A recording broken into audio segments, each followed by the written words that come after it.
Mr. Weaver joins us now to explain what he means. Mr. Weaver, thanks for joining us tonight. My pleasure. Really, my pleasure. So what did you mean by that?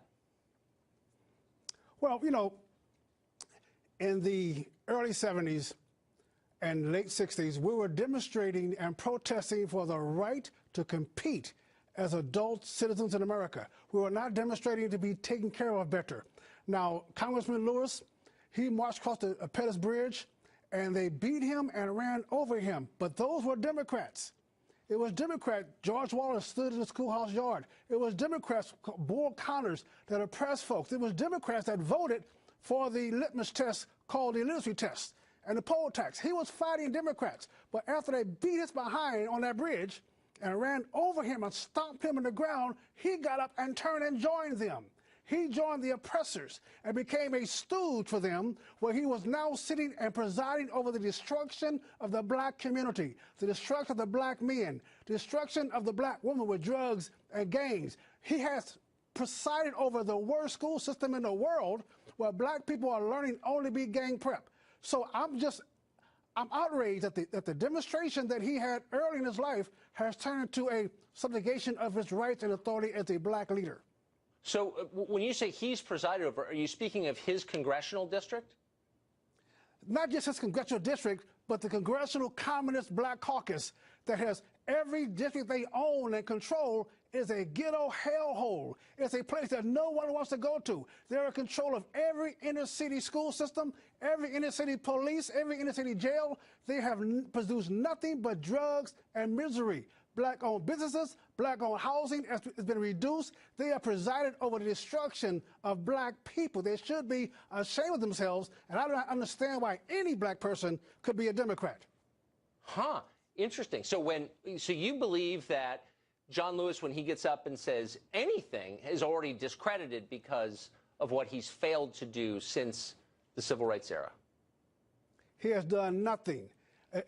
John Lewis, bless his heart, it took courage to do what he did in early life. But what he has done now, he has turned himself to his enemy, like a little girl being beaten by daddy and joins daddy, like an abused woman beaten by her husband, she joins the husband. He has joined the enemy. He has joined the oppressor. And what he should do, if you're a real man, John Lewis, if you're a real hero, you stand up tomorrow morning and you look at the American people and you apologize. You have led them through decades of hell. You should apologize, say you made a mistake, say that you tried to work with them, but the Democratic Party has always been the party of abuse, always been the party of the Klan, the party that went to war to keep slaves, the party that's always been the destruction of black people. Mr. Lewis, you have presided over the destruction of black America, and you owe us an apology. And matter of fact, you're more concerned, he's more concerned about Trump being the illegitimate president, but John Lewis is the illegitimate congressman. So presumably you don't believe that John Lewis is doing this on purpose, or that other members of the Congressional Black Caucus are doing this on purpose, do you? That's why I love you so much, Tucker. You're so kind, you're so genuine, but I know that you hate BS. So I'm going to tell you, all I've seen that he has gotten rich and his people have gotten poor.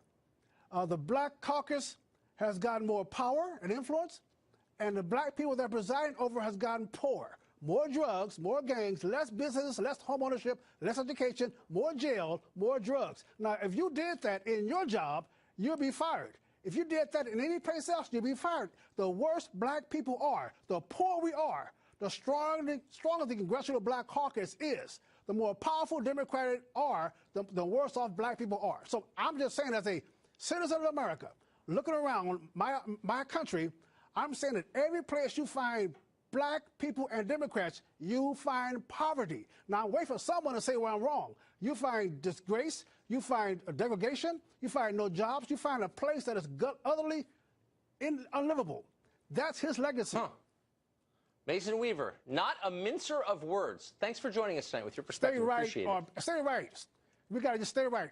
Thank you for having me. Appreciate it.